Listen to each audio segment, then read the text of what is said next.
Good morning बच्चों, 9th chemistry bye Paramjit sir. तो बच्चों हम इसके अंदर सेकंड जो लेसन पढ़ रहे हैं उसमें आज हम पढ़ेंगे give the important difference between compound and mixture और physical change and chemical change. तो फर्स्ट अपने पास क्या है डिफरेंस बच्चों कंपाउंड एंड मिक्सचर के अंदर। तो पहला इसके अंदर जो पॉइंट है बच्चों, एक compound is formed its constituent element as a result chemical reaction. देखो बच्चों, जो कंस्टिट्यूएंट एलिमेंट्स लेके चलेंगे, एलिमेंट्स के अंदर जो केमिकल रिएक्शन से अपने पास क्या बनता है, कंपाउंड बनता है। A mixture is obtained from its component as a result physical change. और जो मिक्सचर बनता है बच्चों उसके अंदर फिजिकल चेंज होता है। हम कितने भी इसके अंदर हम एलिमेंट्स को लेके, कितने भी कंपोनेंट्स को लेके ना हम क्या कर सकते हैं, उनको मिक्स कर सकते हैं। एलिमेंट्स हो या कंपाउंड हो, मिक्स कर सकते हैं और उनसे क्या बना सकते हैं, मिक्सचर बना सकते हैं। सेकंड पॉइंट इसके अंदर बच्चों कंपाउंड के अंदर देखो, ये compound is always a homogeneous mixture. Compound कैसा मिक्सचर होता है बच्चों, होमोजीनियस मिक्सचर होता है।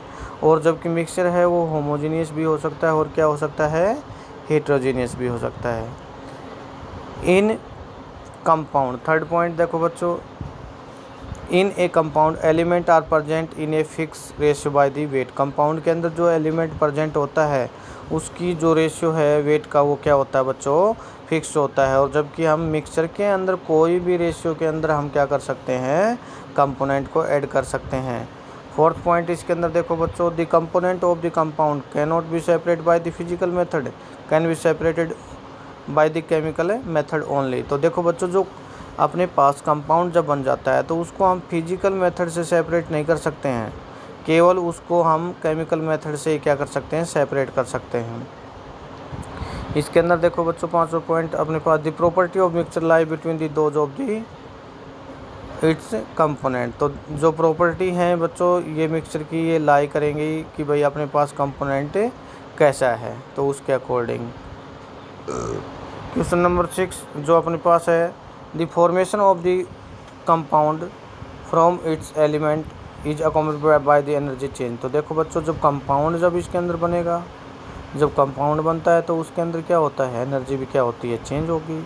और मिक्सचर जब बनाया जाता है तो कोई चीज़ मिक्स करते हैं तो उसके अंदर एनर्जी का चेंज नहीं आता है, तो यानी उसके अंदर एनर्जी चेंज नहीं होगी। नेक्स्ट अपने पास बच्चों इसके अंदर है फिजिकल एंड केमिकल चेंज। तो ये क्या होते हैं, ये देखो बच्चों, फिजिकल चेंज के अंदर no new substance is formed. Physical change के अंदर कोई सब्सटेंस नहीं बनता है, जबकि केमिकल चेंज के अंदर क्या बनेगा, new substance with the different properties formed. नया सब्सटेंस बनेगा जिसकी प्रॉपर्टी क्या होंगी, डिफरेंट होंगी।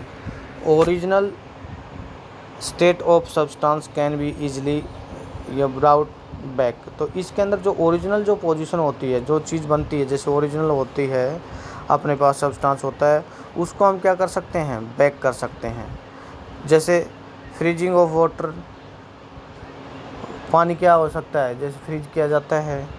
मेल्टिंग ऑफ वैक्स, मोम को क्या किया जाता है, पिघलाना। तो हम इसके अंदर उसकी प्रॉपर्टी को, यानी कहने का मतलब ये है, रिवर्स कर सकते हैं। और इट इज़ मोस्टली इरिवर्सिबल, ये इरिवर्सिबल होता है। जैसे रस्टिंग ऑफ आयरन, लोहे के जंग लगना, जो जंग लग गया वो लग गया, वापिस नहीं हो सकता है। डाइजेशन ऑफ फूड, जैसे फूड डाइजेस्ट हो गया तो उसके बाद उसको हम बैक नहीं कर सकते हैं। तो ये हम इसके अंदर बताएंगे बच्चों। नेक्स्ट इसके अंदर बच्चों अपने पास आता है एक्सप्लेन टिंडल इफेक्ट और ब्राउनियन मोमेंट।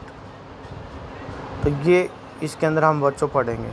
तो पहला जो अपने पास है टिंडल इफेक्ट का है, तो if a bright narrow or convergent beam of light pass through the colloidal solution and viewed a right angle to the help of a microscope, so the path of the light become visible and bright cone of the light is called the Tyndall cone.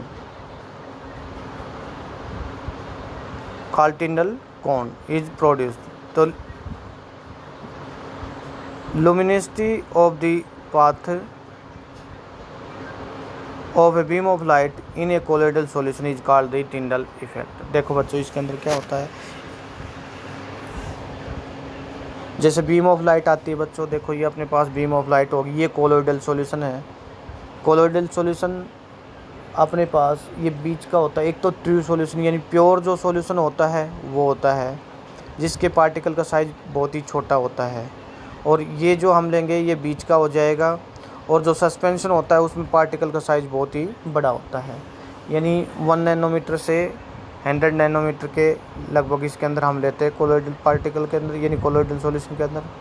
तो इसके अंदर जब ये bright narrow beam जो beam of light जो इसके अंदर पास होती है कोलोइडल सॉल्यूशन के अंदर, तो we way right angle with the help of the microscope. तो माइक्रोस्कोप के अकॉर्डिंग, माइक्रोस्कोप से हम इसके अंदर देख सकते हैं। तो देखो बच्चों इसके अंदर क्या होगा, the path of the light become visible, क्योंकि पार्टिकल का साइज़ क्या होता है, छोटा होता है। और जब ये पार्टिकल के साइज़ से बीम ऑफ लाइट्स क्या करेगी, स्ट्राइक करेगी, तो यहाँ पे सॉल्यूशन के अंदर क्या होगी, लाइट की स्कैटरिंग होगी। और लाइट की स्कैटरिंग, अगर सॉल्यूशन के अंदर हमें लाइट दिखाई देती है तो इसका मतलब लाइट की स्कैटरिंग हुई है। और इस लाइट की स्कैटरिंग को हम क्या बोलते हैं, टिंडल कोण बोलते हैं। और the luminosity of the path of beam of light in a colloidal solution is called the Tyndall effect. जब लाइट हमें ये इसके अंदर दिखाई देती है, लुमिनिसेंट ब्राइट लाइट दिखाई देती है, तो उसको हम क्या बोला जाएगा, कोलोइडल सॉल्यूशन बोला जाएगा, यानी colloidal solution is called the Tyndall effect. It means बच्चों, अगर कोलोइडल सॉल्यूशन के अंदर जब बीम ऑफ लाइट पास होगी, तो अगर लाइट को सॉल्यूशन के अंदर हमें चमकीली दिखाई देती है, तो इसका मतलब लाइट क्या होगी, स्कैटर्ड होगी, यानी लाइट की स्कैटरिंग हुई है। और लाइट की स्कैटरिंग को ही हम क्या बोलेंगे, टिंडल इफेक्ट बोलेंगे। उसके बाद अपने पास बी पॉइंट है, Brownian moment. When the colloidal solution are viewed with the help of the ultra microscope, it observes the colloidal particle follow the zigzag path is called the Brownian moment। इसके अंदर हमने ये बताना है बच्चों कि ultra microscope से हम ऑब्जर्व कर सकते हैं कि कोलोइडल जो पार्टिकल होते हैं, कोलोइडल पार्टिकल होते हैं, यानी कोलोइडल सॉल्यूशन लेते हैं, कोलोइडल पार्टिकल को अगर अल्ट्रा माइक्रोस्कोप से हम देखेंगे तो वो जिगजैग यानी टेढ़े मेढ़े सॉल्यूशन के अंदर हमें चलते हुए दिखाई देंगे। इसी को हम क्या बोलते हैं, ब्राउनियन मोमेंट बोलते हैं। तो this effect due to the unequal impact of the particle of the dispersion medium with the colloidal particle. तो देखो बच्चों ये किसके कारण होता है, ये अनइक्वल इम्पैक्ट होता है किसके अंदर, impact unequal impact of the particle of the dispersion medium. जो डिस्पर्सन मीडियम होता है उसके अंदर जो पार्टिकल हैं उनके अंदर बैलेंस नहीं होता है, जिसके कारण क्या होगा, उनके अंदर मूवमेंट होती है, वो टेढ़े मेढ़े चलते रहते हैं। तो ये हमने इसके अंदर बताना है।